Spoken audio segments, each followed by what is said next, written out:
നിങ്ങളുടെ പ്രാർത്ഥന മറ്റുള്ളവർക്ക് ഒരു വിടുതലാകണമെങ്കിൽ, നിങ്ങളുടെ പ്രാർത്ഥനയിൽ ഒരു വിടുതൽ സംഭവിക്കണമെങ്കിൽ, ആ പ്രാർത്ഥന ശ്രദ്ധയുള്ളതായിരിക്കണം. ആ പ്രാർത്ഥന വിശ്വാസത്തോടെ ആയിരിക്കണം. ആ പ്രാർത്ഥന ആത്മാവിൽ ആയിരിക്കണം.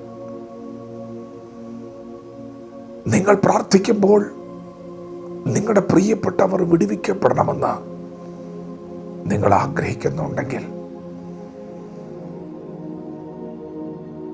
യേശുവിൻ്റെ പ്രാർത്ഥന നിങ്ങൾ ശ്രദ്ധിക്കണം. വിജയിച്ച പ്രാർത്ഥന, ജനത്തിന് വിടുതൽ വിളിച്ചു വരുത്തിയ പ്രാർത്ഥന നാം ഒന്ന് ശ്രദ്ധിക്കണം. യേശു ഗെത്സമനയിൽ അന്ന് രാത്രി, ലോകത്തിൻ്റെ പാപം മുഴുവൻ ചുമത്തപ്പെട്ട രാത്രി മുട്ടുകുത്തി പ്രാർത്ഥിച്ചപ്പോൾ സ്വർഗത്തിൽ നിന്ന് ദൂതനിറങ്ങി യേശുവിനെ ശക്തിപ്പെടുത്തിയതിൻ്റെ കാരണം, യേശു അന്ന് രാത്രി ശ്രദ്ധയോടെ പ്രാർത്ഥിച്ചു. തിരുവെഴുത്ത് പറയുന്നു, നീതിമാന്റെ ശ്രദ്ധയോടുകൂടിയ പ്രാർത്ഥന വളരെ ഫലിക്കുന്നു. അപ്പോസ്തലനായ പത്രോസ് ചങ്ങലകളാൽ ബന്ധിക്കപ്പെട്ടവനായി കാരാഗൃഹത്തിൽ കിടക്കുമ്പോൾ സഭ അവന് വേണ്ടി ശ്രദ്ധയോടെ പ്രാർത്ഥിക്കുകയായിരുന്നു.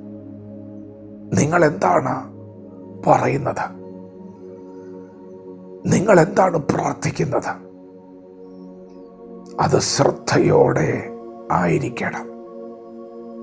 കാരണം നിങ്ങളുടെ പ്രാർത്ഥന ദൈവം കേൾക്കുന്നുണ്ട്.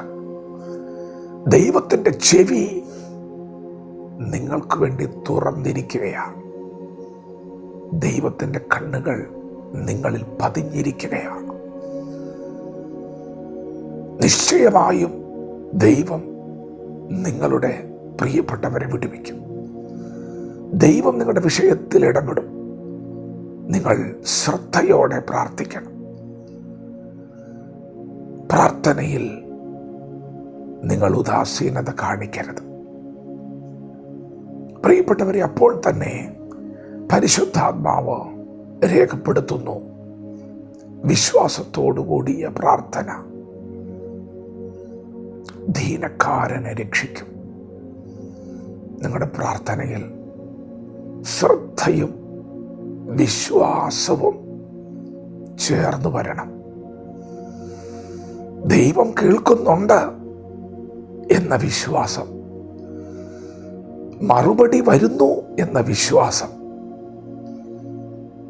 അത് കിട്ടി എന്ന വിശ്വാസം വേണമെന്ന് പറഞ്ഞത് യേശു ആണ്.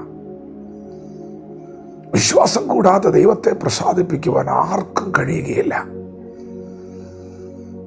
ഇന്ന് പകൽ നിങ്ങൾ വിശ്വസിക്കണം.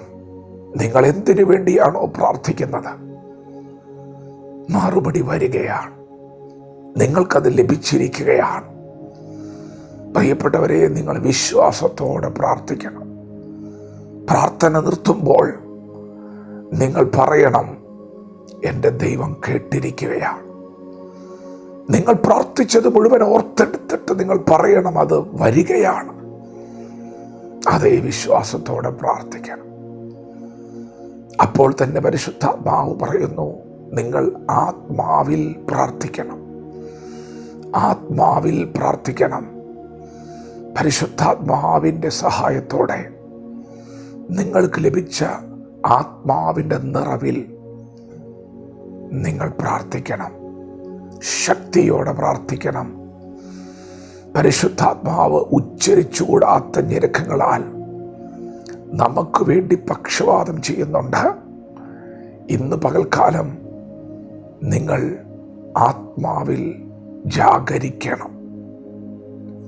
പ്രാർത്ഥനയുടെ വിടുതൽ നിശ്ചയമാണ്. നിങ്ങളുടെ ജീവിതത്തിലെ അനർത്ഥങ്ങൾ അസംഖ്യമായിരുന്നാലും നമ്മുടെ ദൈവം അവ എല്ലാറ്റിൽ നിന്നും നമ്മെ വിടുവിക്കുന്ന ദൈവമാണ്. അതുകൊണ്ട് പ്രാർത്ഥനയിൽ വിടുതലുണ്ട്. ആ പ്രാർത്ഥനയിൽ ദൈവത്തിൻ്റെ ശക്തി പുറപ്പെടാൻ ശ്രദ്ധയോടെ, വിശ്വാസത്തോടെ, ആത്മാവിൽ നമുക്ക് പ്രാർത്ഥിക്കാം. ദൈവം നമ്മെ ഓരോരുത്തരെയും ഈ പകൽ അനുഗ്രഹിക്കുമാറാകട്ടെ. ആമേൻ.